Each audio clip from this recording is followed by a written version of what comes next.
have to cry sometimes. I lay awake at night. But that's all right. Jesus.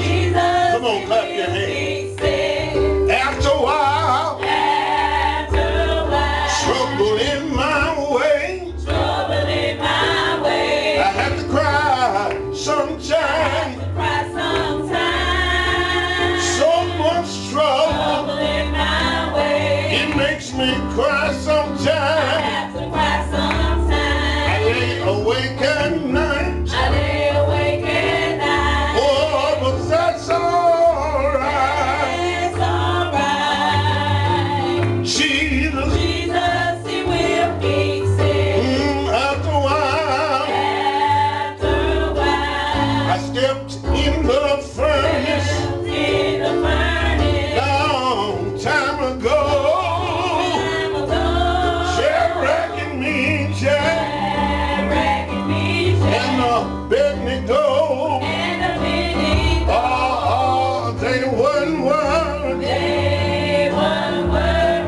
This I know. Jesus. Jesus.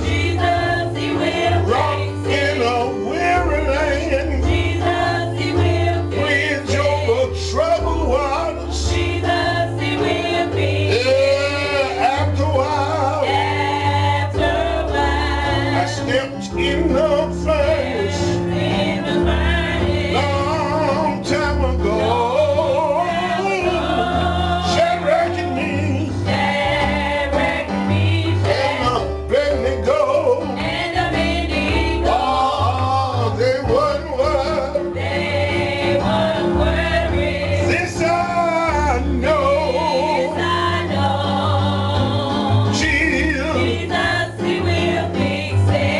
After a while. Come on, give the Lord a rouse and round. Amen. Amen. I want to call your attention to Numbers chapter 6. Numbers chapter 6, verses 22 through 27. Numbers chapter 6. Genesis, Exodus, Leviticus, Numbers. You get to Deuteronomy, you've gone too far. Amen. Numbers is one of those books we try to skip over because there's a lot of names and genealogies. But couched in the 6th chapter of Numbers, there is a word from the Lord. All right. In chapter 6, verse 22, it says, And the Lord spake unto Moses, saying, Say unto Aaron and unto his sons, saying, On this wise ye shall bless the children of Israel. He says unto them, The Lord bless thee and keep thee. Yes, Lord. The Lord make his face to shine upon thee and be gracious unto thee. Yes.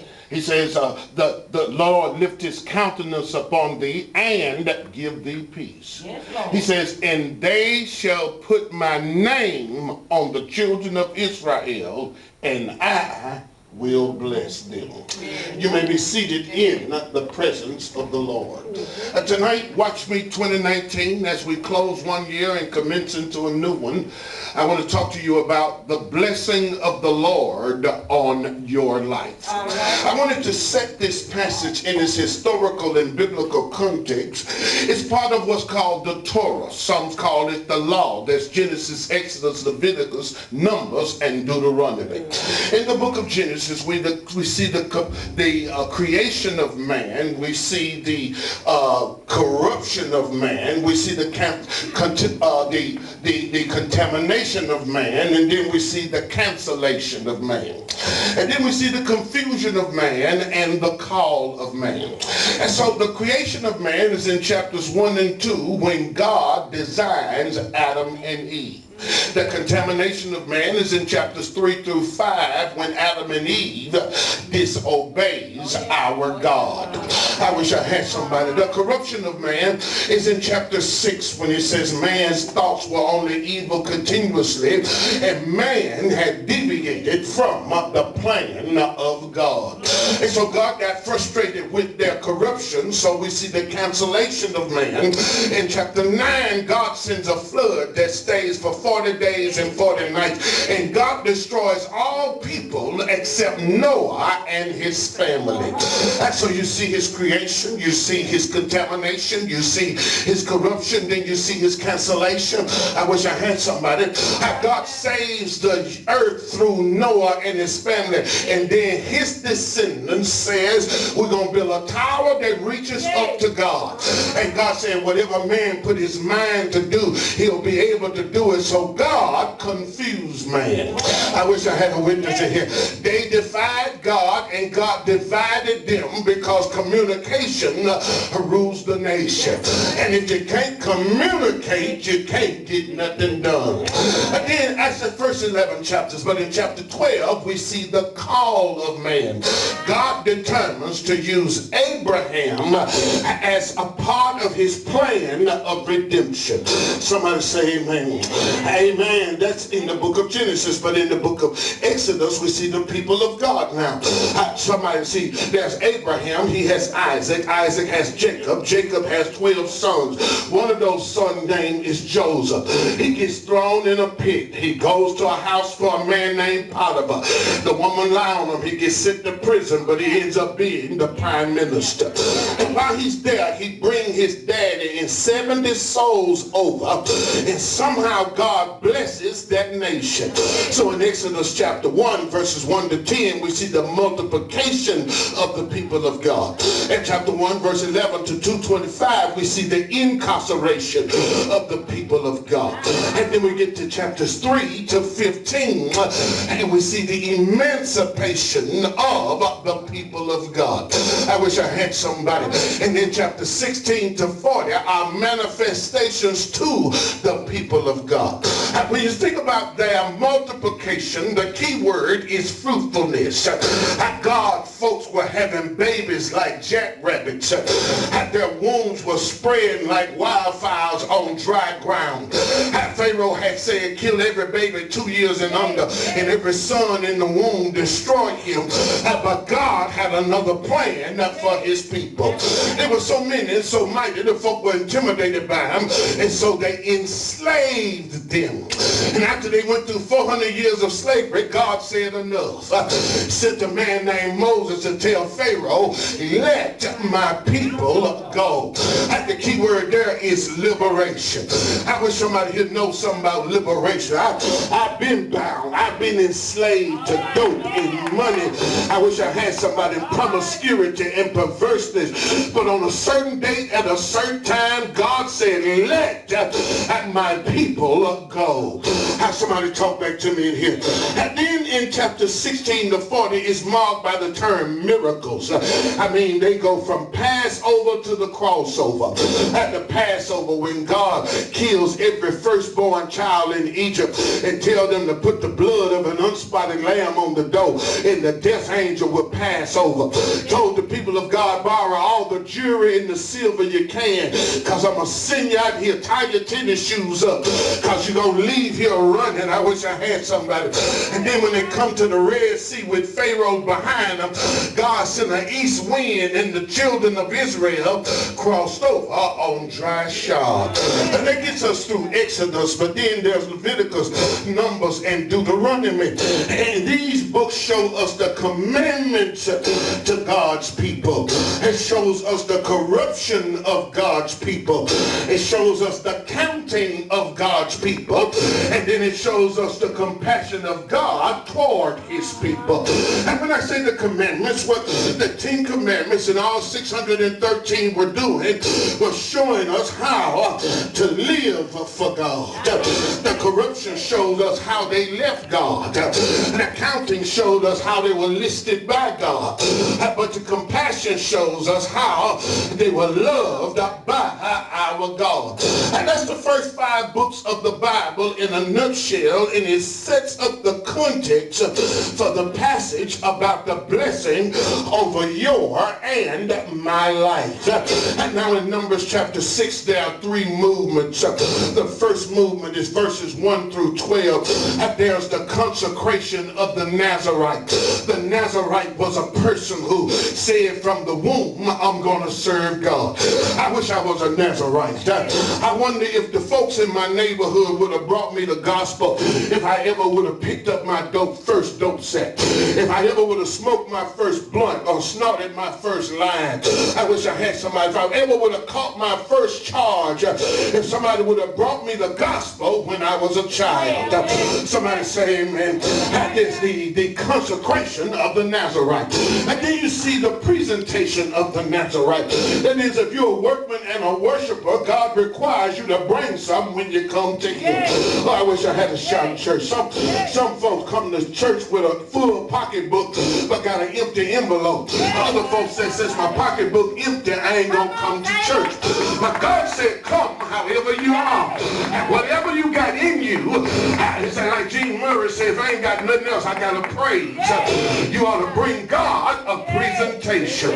But here in Numbers 6, 22 through 27, we see the elevation of the people of God. Because he says, listen, he says, Moses spake unto Aaron and his sons, saying, on this wise shall you bless the children of Israel. He says, I want you to do it just like this. And he said, say unto them, the Lord bless thee and keep thee. And the Lord make his face to shine upon thee and be gracious unto thee. He said, the Lord lift his countenance upon thee and give thee peace. He says, and they shall put my name upon the children of Israel. Watch this. And I will bless them. I got 7 movements. I'm going to try to give you 3 or 4 tonight. You can come back Sunday and for the rest of them. But the first word of blessing that I want to speak to you about is God's provision for your life. And look what he says, and the Lord bless thee. At that term, barak, it's a 2-way word. It's us either blessing God. We do that with our mouths. Or God blessing us. He does that with his blessings. He said, the Lord bless thee. At that term, bless, Walter Brueggemann, an Old Testament scholar, says that it is a world-transforming word. If you're a Bible reader, you remember Jacob stole his brother's blessing. His mama told him, go get out the pottage that your brother making for your daddy. I'm going to give you some of his clothes and put some sheep hair on you so you'll smell like it. Because the daddy eyes were growing dim. And the daddy reached out and blessed him. And when Esau got back, he said, Dad, ain't there another blessing for me? He said, I already blessed your brother. Oh, I wish I had a witness in here. It's a world-transforming word. And when God speaks something on your life that gives you divine destiny and potential. I tried to explain it like this. It's a word of impregnation. It's a word of designation. But then it's a word of preservation. Track with me if you will. It's a word of impregnation. When he said to Adam in chapter 1 verse 26 through 28, God talked to himself. He says, let us make man in our image and after our likeness, and let them have dominion over the fish of the sea and the fowl of the air and the cattle that creepeth upon the earth. He says, and God blessed them, and he made them male and female. In the image of God made he them. And then he says again, and God blessed them and said, be fruitful and multiply and replenish the earth and subdue it and have dominion over all things. I wish I could give you the 5 R's. When God made man, he said, R number 1, I want you to reflect me. At number 2, I want you to rule. At number 3, I want you to reproduce, because he said be fruitful. But then he said, I want you to replicate, because he said multiply. But then I want you to replenish, because I want you to keep the earth moving. I wish I had somebody. He said, but then, my dears, not only that, he says, I want you, yes, to represent me me in the earth. It's a word of impregnation. And I'm telling you, I don't care what kind of hell you've been through or what bad hands been dealt to you, that because you're a child of the King, that there's a word of impregnation that's spoken over you. That you were made to rule. You were made to replenish, reproduce. I wish I had somebody. You were made to replicate because you're a child of the King. But then it's a word of not only impregnation, but a word of designation. Oh, I wish I had somebody. I would. If my auntie wasn't over there, I could tell you a few things about myself, but I have seen what it's like to be a saint acting like a sinner. That the most miserable person in the world is a person who's saved but can't feel the Holy Ghost. The person who's in Christ, but he's living in carnality.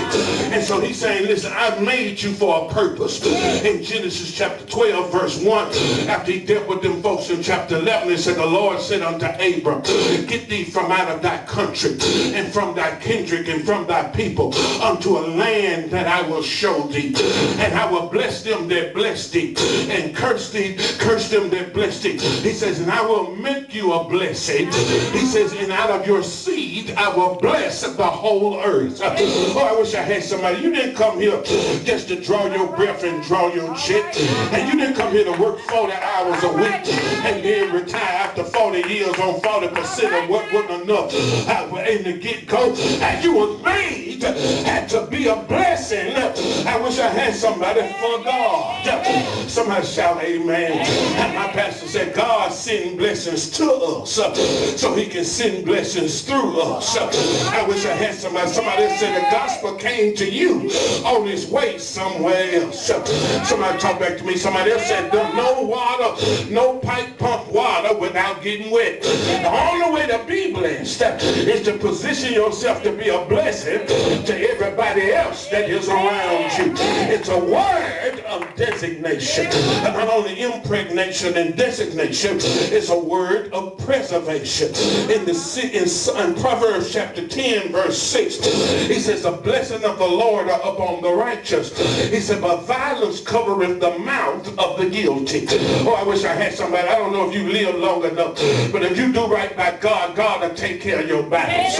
I wish I had somebody. I mean, one door might close and he'll open 4 doors and you'll have to pray about the option that you need to take. I wish I had somebody. One person said, I don't at divorce court. And then one girl saying, I will with a ring. Come on, talk back to me here. I'm trying to tell you that God will preserve you through his blessing. Listen, receive this, God's provision on your life. I'm saying to you, like Moses told Aaron to say to the people, listen, the Lord bless thee. But then he said, not only the Lord bless thee, he said, but the Lord bless thee and keep thee.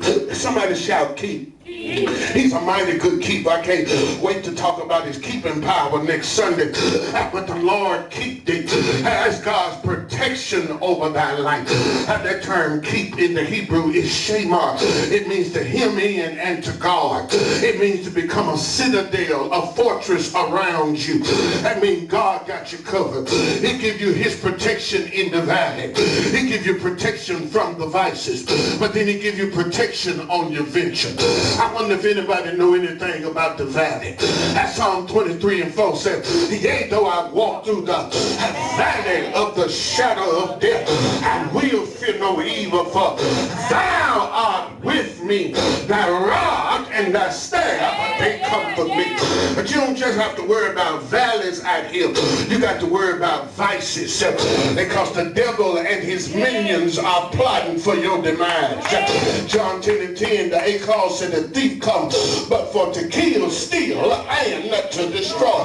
But Isaiah 54 and 17 said, no weapon that's formed against you shall prosper, and every tongue that rise up against you in judgment you shall condemn.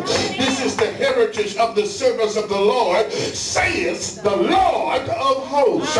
So it's protection in the valley, protection from the vices, but it's protection on the venture. Oh, I wish I had somebody. Sometimes, yeah, you could be on your way somewhere right, and something wrong is on its way to you. Have somebody talk back to me here.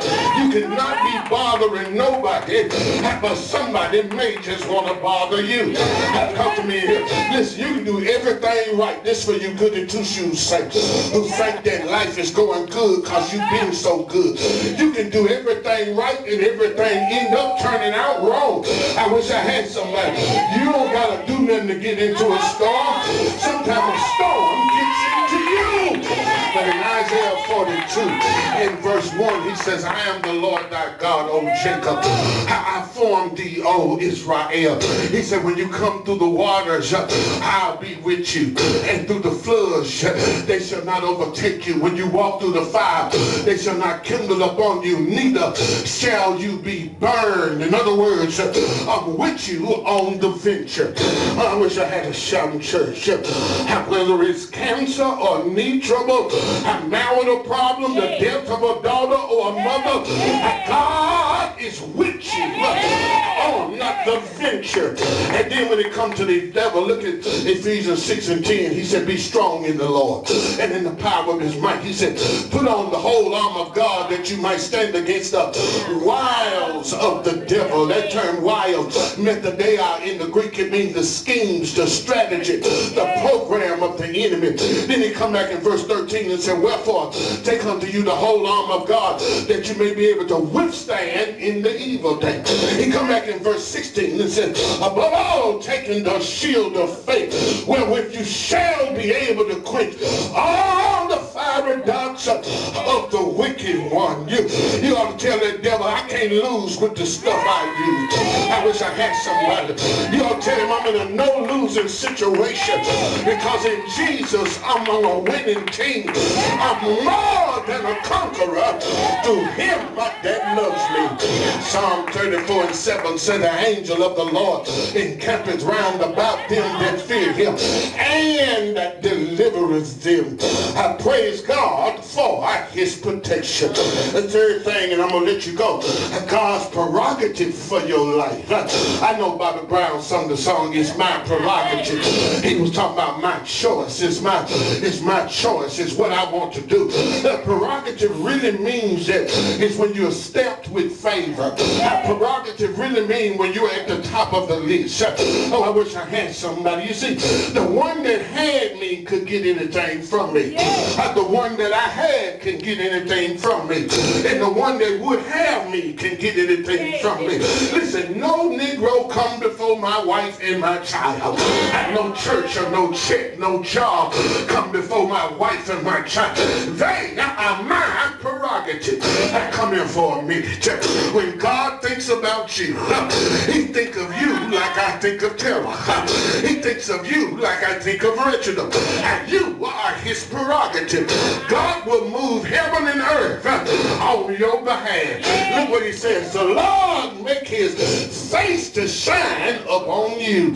Somebody say amen. Hey, let's see. I wish I had time. There's an evangelizing aspect. There's an equipping aspect. And then there is an empowering aspect. The evangelizing aspect is for his glory. In Psalm 67, I believe it is 1 and 2, he said, make thy face to shine upon us so that the nations will know thy goodness and see the health of the Lord in all the world. In other words, God want to bless you and so that your blessings will be attractive to folks so they can wonder how they going to get what you got. And then you tell them it ain't what I got, it's who got me. I wish I had somebody. It's an evangelizing aspect. He want to make his face shine on you and so that his goodness can shine through you. But then it's an equipping aspect. In Psalm 119, verse 135, he said, make thy face to shine upon thy servant. And then there's a semicolon. Then he said, teach me thy statutes. Yes, that semicolon suggests that teach me thy statutes is of equal weight of make thy face shine upon me. And so how you know the face of God is shining upon you is when you're growing in the likeness of Christ. I wish I had somebody. I mean, some folks got nice houses and they got bigger salaries and they got nice looking companions, but they ain't got no Holy Ghost. I wish I had somebody. Some preachers can have a voice like a violin. They can have a throat like a trumpet. And they can throw it up, yell it, and catch it and send it back out. And if they ain't got no power, I mean, God ain't present in our lives. And there's an equipping aspect, but then there's an empowerment aspect. In Psalm 31 and 14 to 16, and he's saying, Lord, have mercy upon me. He says, make thy face to shine upon thy servant and deliver me not over to the will of mine enemies. In other words, I'm in a fight that I can't win, but I'm trusting you to make me the victor. I need you to empower me. Give me something that I can't give to myself. That's what got to happen for the rock. The Lord got to do something that the preacher can't do. I wish I had somebody. The Lord got to do something in the music department that the praise team can't do. The Lord got to do something that we can't do. And that's how he get down so he can reserve the glory. The evangelizing aspect is for his glory. The equipping aspect is because of his grooming. Then the empowerment aspect is an expression of his grace. Happy New Year to you. I'm getting ready to let you go. But the next piece is God's pardon for your life. And remember now his protection. The Lord bless thee. I wish I had somebody. His provision. The Lord bless thee. His protection. The Lord keep thee. And yes, his prerogative. The Lord make his face to shine upon thee. But look at his pardon and be gracious unto thee. Come on, get by the piano. I'm ready to get out of here. And grace. And yes, G-R-A-C-E. And grace is God's riches at Christ's expense. And whenever you see the term grace, I think about your sins. Have I got a witness in here? And since you're in Christ, I got to tell you, grace gives you something for the power of sin. Grace gives you something for the proclivity of sin. And grace gives you something for the, prevalence of sin. And here's what I mean. The proclivity is when you're leaning towards sin. I ain't got it all together, but it ain't all falling apart. Because his grace has been cleansing me. And 1 John 1 and 7 say, if we walk in the light, as he is in the light, at the blood of Jesus Christ, his son, cleanses us from all sin. He said in 1 John 1 and 9, if we confess our sin, he's faithful and just to forgive us of our sin and to cleanse us from all unrighteousness. The Christian life is a life of repentance and faith. And ain't no secret, you're going to mess up. You're going to think some bad thoughts, say some bad words, might even do some bad things, but don't cover it up.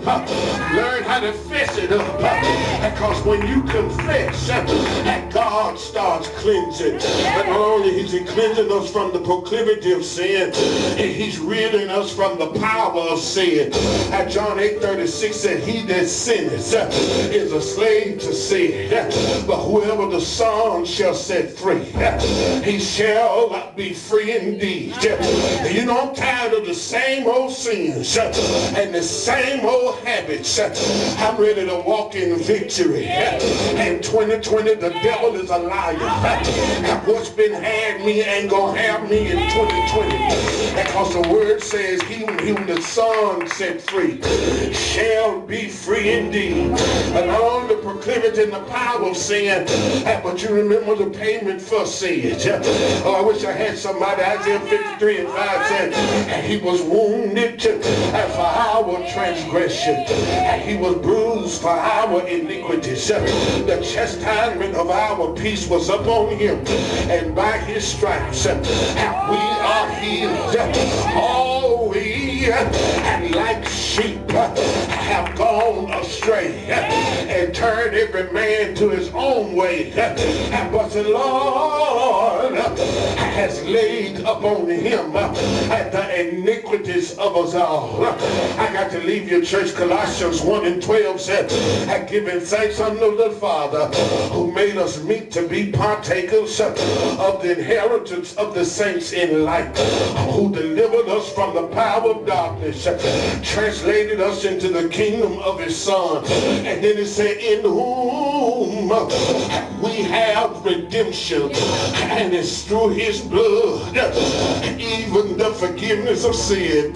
I like this word of blessing because God done something for us, and God is doing something for us, and God gonna do something for us that we cannot do for ourselves. I got to leave you, saints, that you know Angelina Jolie, the actress that played in Salt. You know, she married Brad Pitt, but in 2005 she took a trip to Ethiopia. She saw the poverty-ridden streets. She saw the flooded out neighborhoods. Saw the children that was ridden with disease. She said, I can't bless them all, but I can bless one. She adopted a young girl named Samara, and Samara went from destitute to being prosperous. She went from no hope to having unlimited possibilities. She went from being super poor to being super rich, because Angelina Jolie is worth $160 million. Oh, I wish I had a witness in here. As somebody from Hollywood came out of their private jet, has stepped down into her poverty and brought her into a new situation. You're looking at me like you don't know what I'm talking about. But you and I were broke, busted, and disgusted. And we were spiritually bankrupt, and spiritually diseased, and we were destitute and without hope. But Jesus has stepped into our situation. And Jesus, I wish I had a witness in here, and put on a body and died a death, and that we should have died. And Jesus had covered us with his blood, had blessed us with his spirit, and wrote our name in the book of life. And Jesus had Mary's baby, had Joseph's stepson, had Maria's walkie-talkie, had Big Mama's leaning post, and Jesus, the sweet rose of Sharon, had Job's horse pawing in a valley, Ezekiel's wheel in the middle of a wheel, and Jesus, and my Lord and my Savior, he died. Anybody here know he died? But he didn't stay dead. Early Sunday morning, he got up with all power. Do you receive the blessing tonight? The Lord bless you and keep you. The Lord make his face to shine upon you and be gracious unto you. The Lord and lift his countenance upon you and give you peace. Say yeah.